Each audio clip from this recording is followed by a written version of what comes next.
Pour le groupe Les Républicains, Madame Poletti, à laquelle je souhaite le même succès. Poletti. Ça dépend du nombre.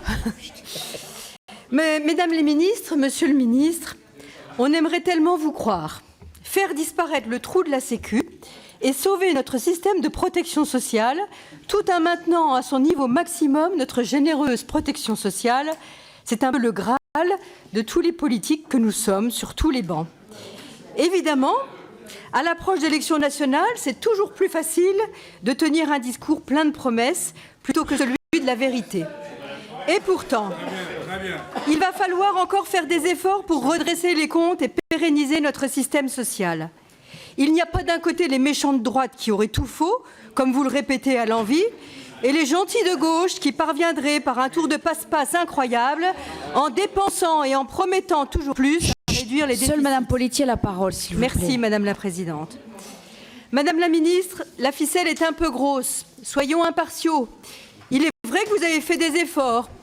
Enfin, surtout les Français, le corps médical et paramédical, les industriels du médicament, les familles ont fait des efforts.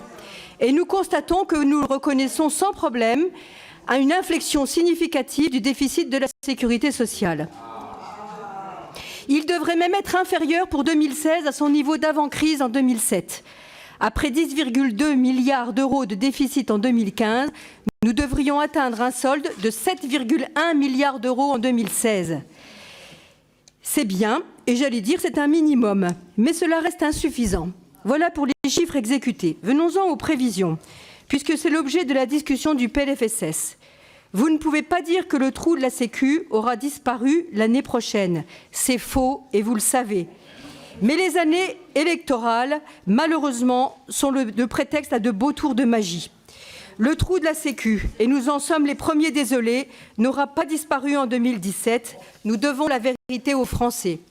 D'abord parce que la dette sociale cumulée s'élève en 2015, je vous le rappelle, à 156,4 milliards d'euros. C'est un fait incontestable.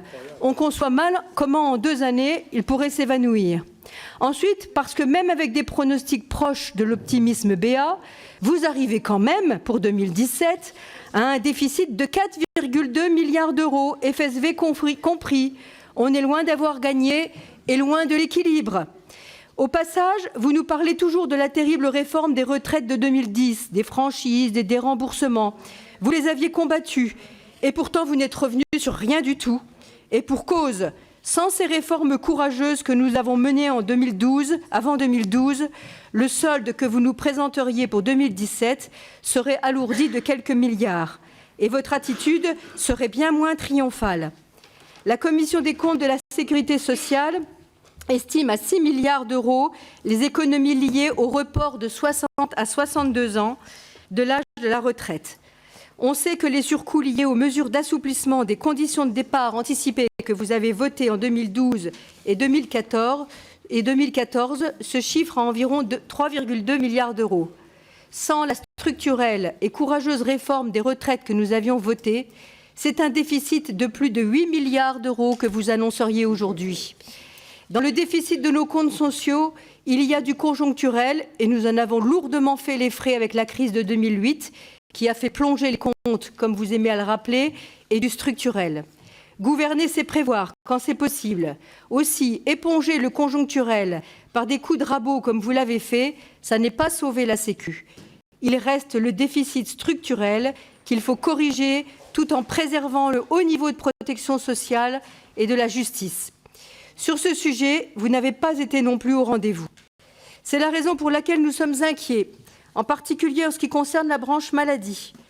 La majorité de l'année prochaine aura à gérer l'immense malaise qui s'est installé dans le monde médical et paramédical, la situation impossible dans laquelle se trouve l'industrie pharmaceutique, pourtant l'un des fleurons de notre pays, les difficultés des hôpitaux, c'est du personnel aussi, des salaires et des employés, les difficultés des hôpitaux et de leur personnel, les inégalités croissantes entre les assurés sociaux constatées par la Cour des comptes.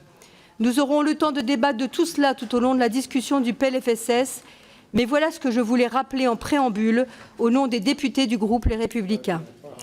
Je finirai par quelques constats sur l'Ondam médico-social.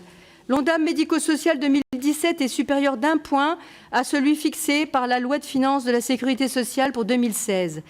L'objectif global des dépenses prévoit 21,5 milliards d'euros pour les établissements et services accueillant des personnes âgées en perte d'autonomie ou des personnes handicapées. Certes, les crédits consacrés au soutien des politiques de l'autonomie apparaissent en progression, avec 590 millions d'euros supplémentaires. Cependant, ce que vous ne dites pas, c'est que cette progression est due pour une bonne part au transfert à l'assurance maladie des établissements et services d'aide par le travail, financés jusqu'alors par le budget de l'État. Et c'est aussi une reprise considérable de 230 millions d'euros sur les réserves de la CNSA qui fabrique cette OGD. Nous assistons donc à une fausse augmentation de l'Ondam médico-social. On ne connaît d'ailleurs pas l'impact de la loi vieillissement sur l'Ondam médico-social. Pourrez-vous nous renseigner sur ce point? Le PLFSS 2017 est pauvre en mesures nouvelles sur le champ social et médico-social. Nous manquons d'indications sur le nombre et création de places en 2017. Nous manquons aussi d'engagement sur le plan maladie neurodégénérative. Le professeur Michel Clanet, président du comité de suivi du plan, admettait lui-même que son application se révélait fastidieuse en raison d'une multiplicité d'acteurs et d'objectifs. D'autres responsables de son pilotage expliquent qu'on ne peut pas dire que le plan avance comme prévu, puisqu'il n'y a pas de planification de mise en œuvre année par année. C'est un peu gênant, Madame la Ministre. Nous attendons donc vos réponses sur ces multiples sujets et nous aurons l'occasion d'en débattre durant les examens des amendements sur le texte. Je vous remercie. Merci Madame Poletti. Pour le groupe